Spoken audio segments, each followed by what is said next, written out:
هیچ وقت یاد نگرفتم که بد باشم.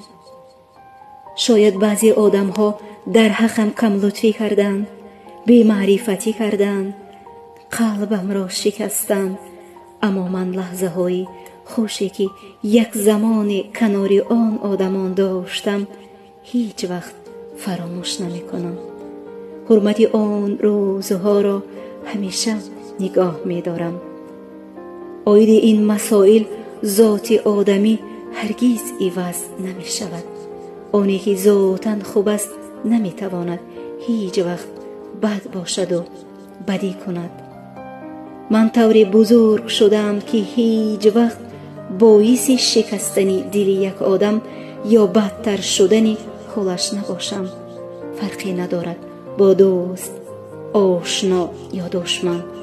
من برای همه واقعی بودم و هستم. خوبی ببینم چند برابر خوبتر می شوم، بدی ببینم هم بد نمی شوم، ولی تنها از آن آدم فاصله می گیرم.